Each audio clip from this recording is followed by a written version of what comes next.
नमस्ते बच्चों, मैं अम्मू एंड यू चैनल पर आज आप सबके लिए मैं बैम्बी लाई हूं। बैम्बी की कहानी। और बैम्बी कौन, आइए बताती हूँ, जल्दी से सुनाती हूँ कहानी। बैम्बी एक सुंदर वसंत ऋतु का सुबह का सवेरा था और एक मादा हिरन ने छोटे से प्यारे से बच्चे को एक जंगल में जन्म दिया। तमाम जानवर वहां सब रहते थे, सब बड़े खुश रहते थे और सब बहुत खुशी खुशी इंतजार कर रहे थे छोटे से बच्चे का। सारी चिड़िया, जितने भी पशु पक्षी सब थे, सब के सब उस छोटे से हिरन के बच्चे को देखने आए और उस बच्चे का नाम रखा गया बैम्बी। अब जो खरगोश था और जो गिलहरी थी और जो आसपास और भी छोटे छोटे जानवर थे, सब के सब खुशी से कूद रहे थे क्योंकि उनको अपने साथ खेलने वाला एक छोटा सा जानवर का बच्चा मिल गया था। बड़े जानवरों के बच्चों से खेलने में उनको मुश्किल होती थी, तो वो सोच रहे थे कि कब एक छोटा सा हिरन का बच्चा आएगा और वो हमारा दोस्त बन जाएगा। और तब से वो थम्पर और गिलहरी स्कंक और बैम्बी सब बड़े अच्छे दोस्त बन गए और खूब खुश खुश खेलते थे। बैम्बी की माँ बैम्बी को कभी अकेला नहीं छोड़ती। छोटा जो था ना, बैम्बी हमेशा साथ में रखती, देखभाल करती, कहीं पे बैम्बी दूर तो नहीं चला गया, रास्ता तो नहीं भटक गया। और ऐसे ही करते करते बैम्बी बड़ा होने लगा। तो अचानक एक दिन जब सब हरी वादियों में खेल रहे थे तो वहां बैम्बी को फेलिन मिली। अब फेलिन कौन थी? फेलिन भी एक छोटी सी हिरनी थी जो कूद कूद कर चारों तरफ खेलती थी। दोनों में बड़ी दोस्ती हो गई। जैसे ही दोस्ती हुई सब इतने खुश हो गए, बैम्बी खुश हो गया क्योंकि बैम्बी को लगा, वाह, अब तो मेरी पक्की सहेली एक मुझे मिल गई। एक दिन सब खेल रहे थे कि अचानक जो उनका एक काफी समझदार बूढ़ा हिरन था वो बोला, इंसान की बू आ रही है। जैसे ही उसने ये कहा, इंसान का नाम लिया, सारे जानवर कुदाले मारते हुए भाग गए और भागकर एक सुरक्षित जगह पे पहुंच गए। तब से छोटे से बैम्बी को समझ में आ गया कि इंसान शब्द से हमेशा बच के रहना चाहिए। ये तो अच्छी बात नहीं ना बच्चों, हम सब इंसान हैं, हमसे क्यों इतना डरना चाहिए जानवरों को? शायद हमारी ही गलती है। अब महीनों गुजर गए, जाड़े का मौसम आ गया और चारों तरफ बर्फ ही बर्फ हो गई और खाने की कमी होने लग गई क्योंकि हरी भरी घास तो बर्फ से ढक गई थी। अब बैम्बी की माँ उसको ढूंढ ढूंढ कर खाना लाके देती थी। जहां पर बर्फ के नीचे थोड़ी सी उसको घास दिखती, वो बैम्बी को ले जाती और मुंह मार मार के वहां से वो लोग घास निकाल के चरते। एक दिन ऐसा ही हो रहा था कि अचानक उसकी माँ चिल्लाई, जल्दी से भागो, इंसान की बू आ गई मुझे। अब बैम्बी तो भागा, जितनी तेजी से वो भाग सकता था। उसकी माँ भी भागी, लेकिन वो इंसान असल में एक शिकारी था और उस शिकारी के बंदूक की गोली का निशाना बनकर बैम्बी की माँ वहीं पर गिर गई। बैम्बी ने पलट कर देखा तो उसे माँ कहीं दिखी नहीं। माँ, माँ, कहाँ हो? माँ, माँ। वो चिल्लाने लगा, माँ को बुलाने लगा।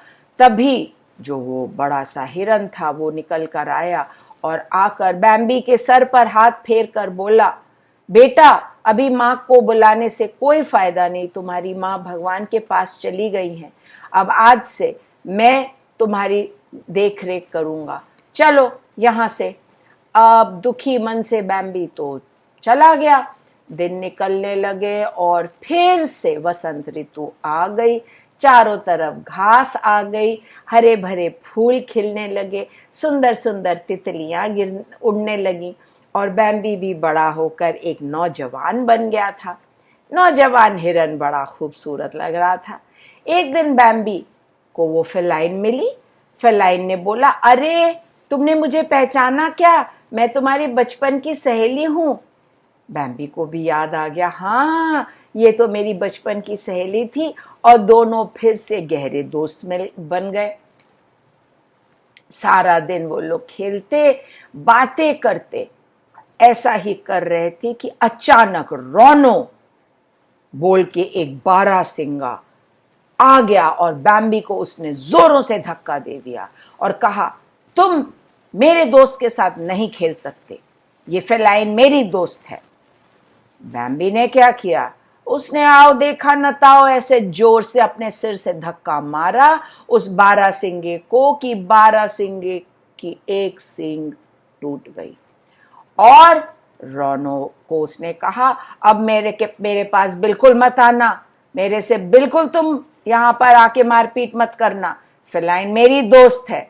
और दोनों सारी सारी रात तारों के नीचे बातें करते जगते और गहरे से दोस्त बन गए। एक दिन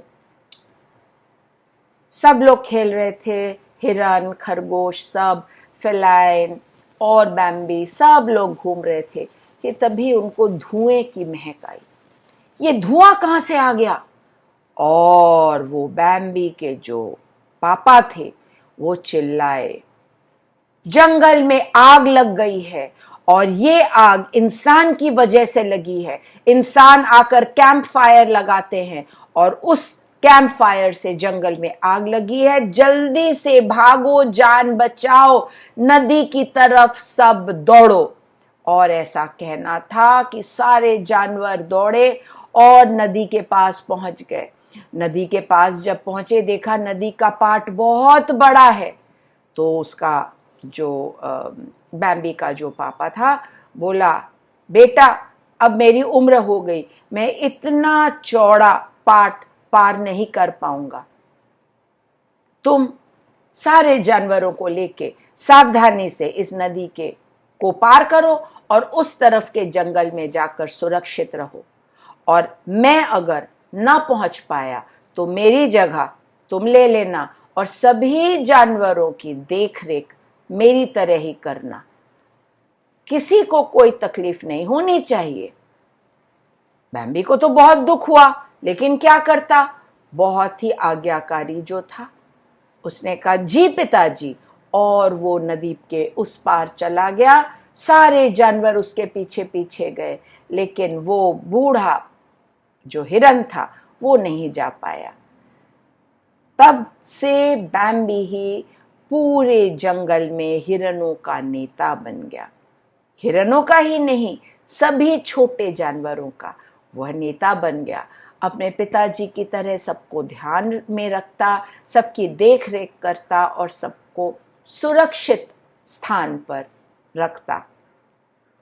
एक दिन फेलिन के साथ उसने शादी कर ली और एक सुंदर से बसंत की सुबह उनको जुड़वा प्यारे प्यारे बच्चे हुए और सब खुशी से झूमने लगे। बैम्बी अब उस जंगल में नया नेता था, नया राजा था। कैसी लगी कहानी बच्चों? जरूर अच्छी लगी होगी। लाइक शेयर सब्सक्राइब करिए, बेल आइकन को प्रेस करिए। कहानी सुनने के लिए बहुत धन्यवाद। फिर से अम्मू का इंतजार करिए, तब तक अम्मू कहती है टाटा।